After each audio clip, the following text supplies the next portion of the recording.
तो चलिए दोस्तों वीडियो की शुरुआत करते हैं। सबसे पहली कंपनी को डिस्कस करते हैं। पहली कंपनी का नाम है happiest mind technologies limited. But इसको डिस्कस करने से पहले अगर आपने अभी तक चैनल को सब्सक्राइब नहीं किया है तो चैनल को सब्सक्राइब करके बेल आइकन को प्रेस कर लो और सेबी रेस्टो टेलीग्राम चैनल को भी ज्वाइन कर लो, जिसका लिंक आपको डिस्क्रिप्शन में देखने को मिल जाएगा। और एक डिस्क्लेमर भी है, जो भी कंपनी से रिलेटेड न्यूज़ एंड अपडेट्स हम लोग कवर करेंगे वो सारी न्यूज़ एंड अपडेट्स सिर्फ और सिर्फ एजुकेशन पर्पज़ के लिए है, सीखने के लिए है। तो इसको किसी भी तरह का इन्वेस्टमेंट एडवाइस मत समझना, आप खुद से रिसर्च और एनालिसिस भी कर सकते हैं। तो चलिए दोस्तों वीडियो की शुरुआत करते हैं। सबसे पहले बात करते हैं हैप्पीएस्ट माइंड टेक्नोलॉजीज से रिलेटेड कुछ इंपॉर्टेंट न्यूज़ एंड अपडेट्स के बारे में। दोस्तों हैप्पीएस्ट माइंड टेक्नोलॉजीज की अगर हम बात करें तो ये कंपनी पिछले कुछ टाइम में लगातार फोकस में रहती हुई दिखी है अपनी परफॉर्मेंस की वजह से। और वो परफॉर्मेंस के पीछे का रीज़न था कंपनी का गाइडेंस। हाल ही में कंपनी ने गाइडेंस दिया है 2027 के फाइनेंशियल ईयर को लेकर, और उसमें रेवेन्यू सेगमेंट को कंपनी ने बताया है। रेवेन्यू सेगमेंट का ग्रोथ गाइडेंस कंपनी ने पहले 10% दिया था 2027 के फाइनेंशियल ईयर को लेकर, अब उसको कंपनी बढ़ाकर 12.5% तक कर चुकी है। क्यों भाई? क्योंकि एआई का यूज़ कर कंपनी मल्टीपल एरियाज़ में स्ट्रॉन्ग डिमांड फेस कर सकती है और इन सारी चीज़ों की वजह से कंपनी को एक अच्छा रेवेन्यू ग्रोथ मिल सकता है। ये कंपनी के मैनेजमेंट का स्टेटमेंट है। अब देखो, रेवेन्यू ग्रोथ अगर मिलेगा कंपनी को काफ़ी अच्छा, तो हम उम्मीद करेंगे कि उसके साथ प्रॉफिट की ग्रोथ भी कंपनी का काफ़ी अच्छा रहे।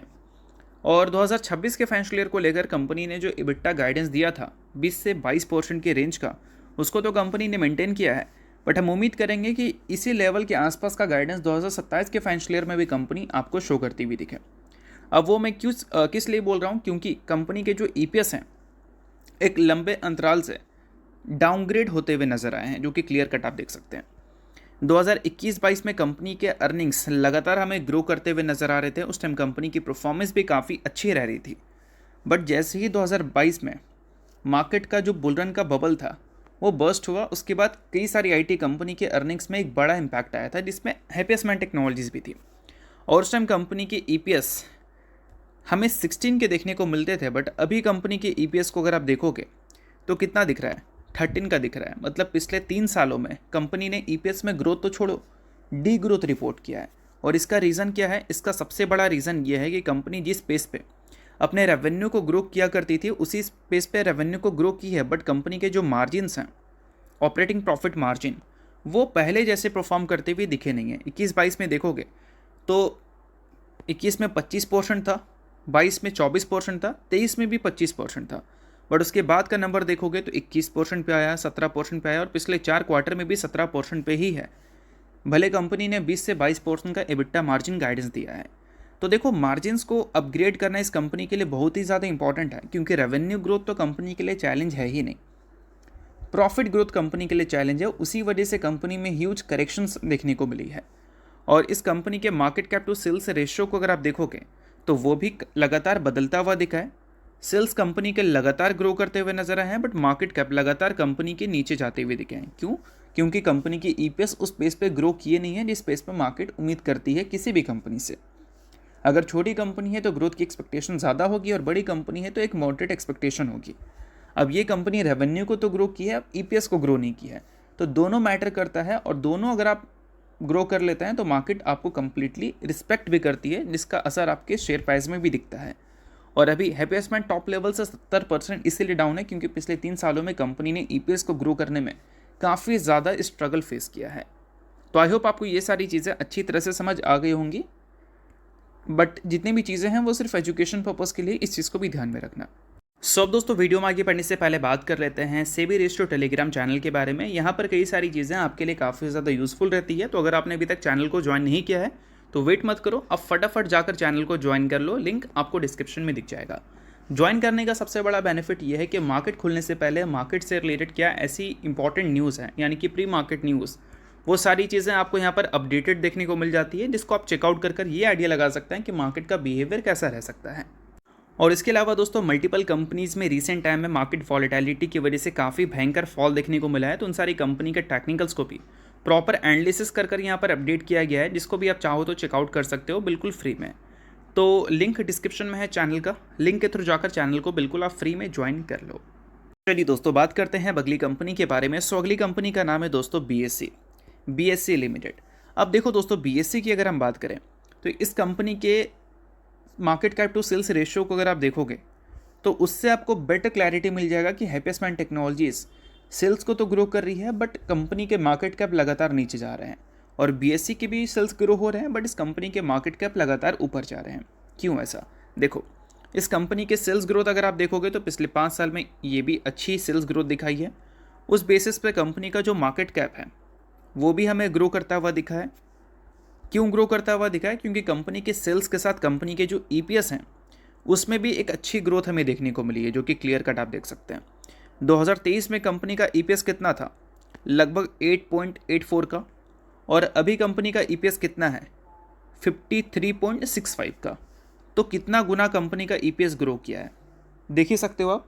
तो कंपनी के रेवेन्यू के साथ अगर कंपनी के प्रॉफिट्स भी ग्रो करते हैं तो फिर मार्केट आपको रिस्पेक्ट करती है, और वो चीज़ बीएससी के शेयर में हमें देखने को मिली है पिछले कुछ सालों में। और बीएससी से रिलेटेड जो डेटा हमारे पास है उस डेटा के हिसाब से तो यही लगता है कि आने वाले क्वार्टर्स में भी ये पुरानी जो परंपरा है सेल्स एंड प्रॉफिट दोनों को ग्रो करने वाला, वो एज इट इज़ हमें देखने को मिलेगा। क्योंकि कंपनी का मेन सेगमेंट अभी जो है वो डेरिवेटिव्स है, और डेरिवेटिव सेगमेंट में जो टर्नओवर्स आ रहे हैं बीएससी के वो काफ़ी इंप्रेसिव आ रहे हैं। हाल ही में एक डेटा रिपोर्ट हुआ था सीएनबीसी की तरफ से, जिसमें उन्होंने बताया था कि जनवरी के महीने में इसका जो मार्केट शेयर था इक्विटी डेरिवेटिव में वो 33% था, जो कि फरवरी में गिरकर 30% पे आ चुका है। इस वजह से कंपनी के एवरेज डेली टर्नओवर्स भी हमें गिरते हुए दिखे हैं।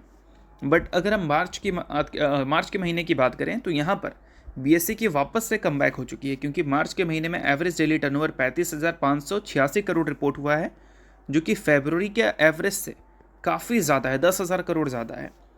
अगर जनवरी के एवरेज से भी देखोगे तो काफ़ी ज़्यादा है। बट अगर मार्केट शेयर के हिसाब से देखें तो जनवरी के लेवल तक कंपनी का मार्केट शेयर नहीं गया है, मार्केट शेयर जनवरी से अभी भी कम है। बट जो इंडस्ट्री है वो मार्च के महीने में काफ़ी अच्छा परफॉर्म की है, इस वजह से कंपनी की डेटा ऐसे दिख रहे हैं। अभी कंपनी का मार्केट शेयर 31% पे है, वही जनवरी में 33% पे था, और फरवरी में 29% और 30% के आसपास था। और लास्ट ट्रेडिंग सेशन दोस्तों बाज़ार कितना ज़्यादा अच्छा परफॉर्म किया था ये मुझे बताने की ज़रूरत है नहीं, और जब बाज़ार अच्छा परफॉर्म किया है तब हमने इसके डेरिवेटिव टर्नओवर में ह्यूज तेज़ी देखा है, और जब बाज़ार में बहुत बड़ी फॉल देखने को मिली है उस टाइम भी कंपनी के एवरेज डेली टर्नओवर में काफ़ी ह्यूज जंप हमने देखा है। अब देखो, मार्च के स्टार्टिंग में 2 दिन ऐसा गया था जहां पर ऑप्शन प्रीमियम टर्नओवर 52,800 करोड़ थे, और एक ट्रेडिंग सेशन में 82,800 करोड़ थे, और उसके बाद कई ट्रेडिंग सेशन में 48,000 करोड़ रहा है, कई ट्रेडिंग सेशन में 77,000 करोड़ रहा है। तो जितना ज़्यादा टर्नओवर होगा उतना ज़्यादा बीएससी जैसी कंपनी पैसा बनाती हैं। तो ये बात आपको मैं इसीलिए बता रहा हूँ क्योंकि मार्केट जब अच्छा रहता है तो मार्केट में ट्रेडिंग ज़्यादा होती है, और जब मार्केट ख़राब करता है तो मार्केट में ट्रेडिंग कम हो जाती है। तो ट्रेडिंग मार्केट में अगर बढ़े तो अच्छे मार्केट में ही बढ़ते हैं। लास्ट ट्रेडिंग सेशन बढ़े थे, और इस वजह से इसका जो एवरेज डेली टर्नओवर है 34-33 हज़ार करोड़ के आसपास था, वो अभी उछल कर 35,500 करोड़ हो चुका है, जो कि अब तक का बेस्ट है। तो इससे हम अनुमान लगा सकते हैं कि Q4 के जो नंबर्स हैं वो भी बीएससी बेस्ट दिखा सकती है। बट देखते हैं कि Q4 के नंबर्स हमें कब और कैसे देखने को मिलते हैं। अब इसके अलावा दोस्तों बात कर लेते हैं अगली कंपनी के बारे में, जिसका नाम है V2 रिटेल। आज के दिन देखा जाए तो मार्केट ऑफ है, बट फिर भी कंपनी में आपको टेक्निकल एडजस्टमेंट देखने को मिल चुकी है। कल आपके पोर्टफोलियो में उसका रिफ्लेक्शन देखने को मिलेगा। 1:10 के हिसाब से कंपनी ने स्प्लिट दिया था, उसका रिकॉर्ड डेट एक्सटेट आज ही के दिन था, मार्केट बंद है, इस वजह से उसका एडजस्टमेंट पोर्टफोलियो में कई सारे लोगों को दिखा नहीं है, बट कल के दिन देखने को मिल सकता है। तो टेक्निकल एडजस्टमेंट है, तो इस चीज़ को पैनिक की तरह मत देखना। जैसे ही नंबर ऑफ एक्स्ट्रा शेयर्स आपके डिमेट अकाउंट में क्रेडिट होंगे, आपके जो टेक्निकल एडजस्टमेंट दिखेंगे पोर्टफोलियो में वो बैक टू नॉर्मल हो जाएगा। तो आई होप आपको ये सारी चीज़ें अच्छी तरह से समझ आ गई होंगी। बट जितनी भी चीज़ें मैंने आपको बताया वो सभी एजुकेशन पर्पज़ के लिए, किसी भी तरह का रिकमेंडेशन नहीं है, तो आप खुद का रिसर्च और एनालिसिस भी कर सकते हैं।